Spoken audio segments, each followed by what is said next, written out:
Hola y la más cordial bienvenida a quienes nos escuchan a una nueva inmersión profunda. Yo estoy muy emocionada hoy porque vamos a hacer un viaje, un viaje realmente fascinante hacia algo que todos vivimos, pero nadie recuerda. Así es. Vamos a meternos de lleno en la arquitectura de la mente humana durante nuestros primeros años de vida. O sea, el objetivo de hoy es desentrañar cómo pasamos de ser literalmente una pizarra en blanco al nacer a individuos súper adaptados a nuestro entorno. Y es un proceso complejo. Exacto. Y descubrir por qué esos primeros 3 años dictan prácticamente el resto de nuestra existencia. Totalmente. Y para hacer esto nos estamos basando en una selección de textos clave. Específicamente estamos mirando los capítulos 7 y 16 de una obra cumbre sobre el desarrollo infantil que es La mente absorbente de María Montessori. Son los capítulos de El embrión espiritual y Del creador inconsciente al trabajador consciente. Es un tema fundamental para cualquier persona en nuestra audiencia que busque aprender constantemente. Porque a veces pensamos que el aprendizaje es algo de adultos, no. Ajá. Pero entender cómo se construye la inteligencia desde cero, desde el primer día, nos da una perspectiva completamente nueva sobre cómo aprendemos incluso en la edad adulta. Estoy seguro de que nos va a volar la cabeza. Sí, estoy de acuerdo. Y para empezar con fuerza, hay una historia increíble con la que abren las fuentes. Es un caso documentado por la doctora Ruth Benedict en su libro de 1948, Patterns of Culture. Ah, sí, la historia de la Patagonia. Esa misma. Resulta que había un grupo nómada en la Patagonia que vivía, digamos, en un nivel tecnológico similar a la Edad de Piedra. Y este grupo, por alguna razón, huye asustado y en la prisa dejan atrás a una niña recién nacida. ¡Una locura! Sí, es fuertísimo. Y esta bebé es rescatada por una misión francesa. El salto evolutivo aquí es lo que te deja sin palabras, porque en solo 18 años esta misma niña hablaba 2 lenguas europeas fluidamente, era católica y estaba estudiando biología en la universidad. Es un salto monumental. Pasó de la edad de piedra a la era atómica en 18 años, y lo hizo sin fatiga y de un modo completamente inconsciente. Y lo fascinante aquí es el mecanismo detrás de esto. Las fuentes introducen este concepto del mimetismo. O sea, en la naturaleza vemos mimetismo físico, ¿no? El oso polar que tiene la piel blanca para sobrevivir en la nieve. Los animales absorben características físicas de su entorno. Claro, para no morir, básicamente. Exacto. Pero en los humanos, el niño absorbe las características psicológicas y culturales de su ambiente. Y aquí es donde entra la idea central del capítulo 7. La humanidad en realidad tiene 2 periodos embrionarios. 2. No solo el del vientre. Así es, tenemos el prenatal, que es físico y muy parecido al de los animales, y luego un periodo postnatal, que es espiritual y exclusivo del ser humano. Y esto explica por qué nuestra infancia es tan inusualmente larga comparada con otros mamíferos. Bien, vamos a desempacar esto, porque la diferencia entre cómo procesa un adulto y cómo lo hace un niño es abismal. Nosotros como adultos, si vamos a un lugar nuevo, lo recordamos, lo analizamos, pero los niños no lo recuerdan, lo absorben, lo encarnan. Y esa es la limitación del adulto frente al superpoder del niño, por decirlo así. Imagina un misionero adulto que va a un país lejano con un clima extremo. A menudo siente que está sacrificando su vida, ¿verdad? Sí, le cuesta muchísimo adaptarse. Le cuesta. Pero el niño que nace ahí, ya sean, no sé, las llanuras heladas de Finlandia o las dunas de Holanda, se adapta perfectamente y ama su lugar de nacimiento. Las fuentes mencionan una extraña enfermedad que sufrían los italianos cuando dejaban su pueblo. ¿Ah, sí? ¿La nostalgia física? Exacto. Empezaban a decaer físicamente y los médicos se daban cuenta de que solo se curaban volviendo a respirar su aire natal. El entorno los había moldeado a un nivel biológico. Y esto nos lleva a un término muy específico que menciona el texto, el concepto de mneme. Neme, sí, acuñado por el psicólogo Percy Nunn. Ajá, que es como una memoria subconsciente superior. No es la memoria de acordarte dónde dejaste las llaves. Es una memoria que forma y fija las características del individuo. Es lo que hace que la cultura se vuelva instinto. Totalmente. Y hay 2 anécdotas culturales en las fuentes que ilustran esto perfecto. La primera es sobre un niño hindú de 2 años. Este niño ve una hormiga a la que le faltan patas, y por el respeto reverencial a la vida animal que hay en su cultura, el niño hace un caminito en la tierra para ayudar a la hormiga. Con un cuidado tremendo. Sí, súper delicado. Pero luego un niño de la misma edad, digamos un niño musulmán o cristiano, que crece en un entorno distinto, ve a la misma hormiga y simplemente va y la aplasta, sin dudarlo. Sin ninguna malicia real, solo... Exacto, no es maldad, es la memen actuando. Claro, es lo que han absorbido. Y el otro ejemplo es buenísimo. Una familia de diplomáticos ingleses que vivía en la India. Ellos hacían que sus hijos comieran arroz con las manos, sentados en el suelo, junto a su niñera local. Lo cual para la época era impensable para un adulto europeo. Impensable. Pero lo hacían precisamente para asegurarse de que sus hijos crecieran sin los prejuicios y, bueno, la repugnancia típica que los europeos adultos sentían hacia esa cultura. Querían que la memen absorbiera la normalidad de esa acción. Y esto nos deja una lección clarísima. Si queremos cambiar la sociedad de fondo, tenemos que enfocarnos en la infancia. Intentar cambiar los prejuicios de los adultos es casi una batalla perdida, porque esa meme ya está cristalizada. Ya está fija, sí. Pero esto plantea una pregunta importante, porque este proceso de absorción es súper delicado. ¿Qué pasa en el momento mismo de nacer? Uy, el nacimiento. Claro, porque autores como Otto Rank o el mismo Freud hablaban del terror del nacimiento, el choque absoluto de llegar a este mundo. Es que si lo piensas con un poco de empatía, es brutal. El bebé viene del vientre materno. Está tibio, oscuro, el ambiente es constante, no hay gravedad casi. Y de repente... ¡Pam! Al mundo exterior. Exacto. Luces fuertes, frío, ruidos. Y fíjate cómo lo hacen los animales. Las gatas, las lobas, los caballos. Instintivamente aíslan a sus crías en la oscuridad para que la transición sea suave. Buscan la penumbra, el silencio. Sí, pero nosotros los humanos, con todo nuestro supuesto desarrollo, ¿qué hacemos?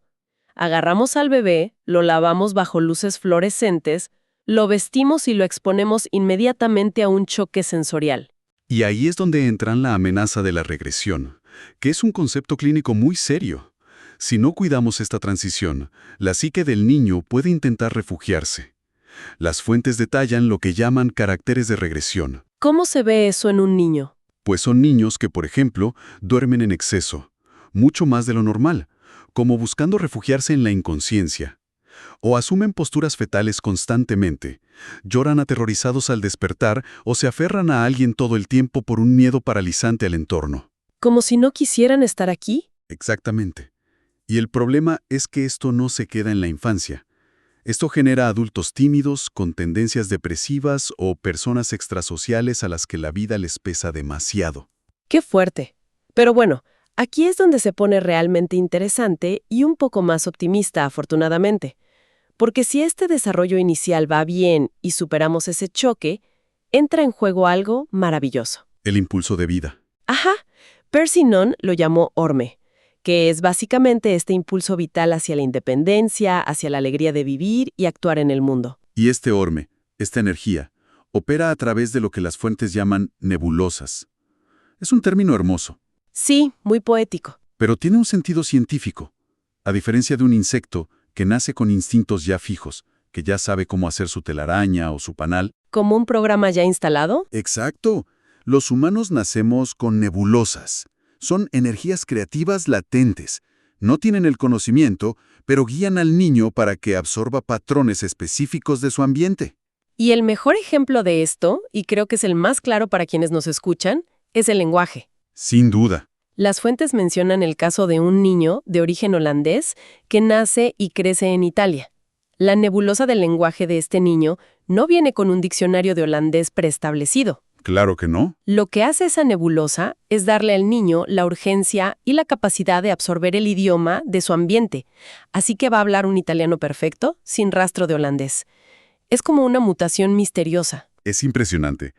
Y es tan delicado que si esta nebulosa falla en activarse, digamos en el tiempo correcto, te encuentras con casos clínicos de niños completamente sanos. Tienen oídos perfectos, cuerdas vocales sanas, inteligencia normal, pero padecen de mutismo severo. Simplemente no absorbieron el lenguaje porque la nebulosa no operó cuando debía. Es una ventana de tiempo súper estricta. Y hablando de ventanas de tiempo, esto nos lleva al cruce, al capítulo 16, donde hay un cambio de etapa radical. ocurre una barrera invisible alrededor de los 3 años de edad. El cruce del río del olvido Sí, el río Leteo de la mitología griega. es una analogía perfecta. Porque piensa, ¿quién de nosotros recuerda lo que pasó antes de cumplir los 3 años? Nadie. Absolutamente nadie, sí. Y no es porque tengamos mala memoria. Las fuentes explican que antes de los 3 años, el niño es un creador inconsciente. No hay recuerdo porque la personalidad todavía no tenía unidad. El yo no estaba completo. Claro, los órganos psíquicos, o sea, el lenguaje, la coordinación, se estaban creando de manera separada. Igualito como se forman los órganos físicos en el vientre materno. Primero el corazón por un lado, los pulmones por otro. Exacto. Y a partir de los 3 años, ¡boom!, despierta la memoria consciente. El niño ya no es ese ser pasivo que solo contempla y absorbe todo como una esponja. Ahora su voluntad entra en acción y se convierte en lo que Montessori llama el trabajador consciente. Y en esta etapa hay una herramienta física que toma todo el protagonismo. Las manos. Las manos guiadas por la inteligencia. Ajá. Las manos se vuelven la herramienta principal para perfeccionar todo eso que se creó en la etapa inconsciente. Quieren tocar, quieren hacer, quieren mover. Y aquí es donde la sociedad moderna choca de frente con la naturaleza del niño, Totalmente. Entramos al tema de la bendita edad de los juegos. que está súper mal interpretada. Sí, porque malinterpretamos esta necesidad vital de actividad. Y lo que hacemos es llenar a los niños de juguetes sin sentido. Cosas de plástico que hacen ruido pero que no sirven para nada real. Y esto lo vio clarísimo el educador estadounidense John Dewey. Las fuentes cuentan cómo Dewey se fue a recorrer tiendas en Nueva York. Buscaba objetos reales, pero en miniatura. O sea, escobas pequeñas de verdad, platos reales de cerámica o madera que un niño pudiera usar. ¿Y qué encontró? Juguetes inertes. Y su conclusión fue lapidaria. Dijo, el niño ha sido olvidado en nuestra sociedad. Y la prueba de esto es la revelación que menciona la fuente sobre la independencia. Cuando finalmente se creó un entorno, un ambiente con muebles a la medida de los niños, donde sí podían hacer tareas reales. ¿Cómo barrer, lavar platos? Exacto, barrer, lavar, poner la mesa. ¿Qué crees que pasó? Abandonaron los juguetes, abandonaron las muñecas, preferían 1000 veces el trabajo real que el juguete. Y si conectamos esto con el panorama general, el significado profundo de esta actitud es fascinante. El niño, a través de sus acciones, nos está gritando, quiero bastarme a mí mismo, no me ayuden. Déjenme hacerlo a mí. Claro, porque la verdadera finalidad del niño en esta etapa no es simplemente jugar o estar entretenido y feliz todo el día. Su trabajo, su urgencia biológica, es construir al adulto independiente y funcional que va a ser en el futuro. Entonces, ¿qué significa todo esto para nosotros hoy? Resumiendo la importancia de todo lo que hemos platicado. Pues creo que cambia la perspectiva de todo. Sí. Para la audiencia, entender esta arquitectura asombrosa de la mente humana nos ayuda muchísimo a comprendernos a nosotros mismos. Nos ayuda a entender por qué tenemos ciertas facilidades, de dónde vienen nuestros miedos más profundos, o por qué tenemos sesgos culturales tan arraigados. Totalmente. Es la prueba de que muchísimo de lo que consideramos nuestra identidad se forjó en esa etapa invisible que ni siquiera podemos recordar. Y yo dejaría a quienes nos escuchan con un pensamiento final que a mí en lo personal me parece muy provocativo. A ver. Si nuestras conductas sociales fundamentales, si nuestros miedos y hasta nuestros prejuicios son absorbidos así, ciegamente, por estas nebulosas antes de los 3 años, Ajá. ¿cuántos de los principios morales o culturales que hoy defendemos a capa y espada como la naturaleza humana absoluta son en realidad un simple eco del ambiente en el que por pura casualidad nos tocó nacer? Uf, qué gran pregunta para dejar sobre la mesa. Es un golpe directo a la soberanía que creemos tener sobre nuestras ideas. Así es. Bueno, con esa reflexión nos despedimos. Muchísimas gracias por habernos acompañado en esta inmersión profunda. Esperamos que lo hayan disfrutado tanto como nosotros. Ha sido un verdadero placer. Hasta la próxima.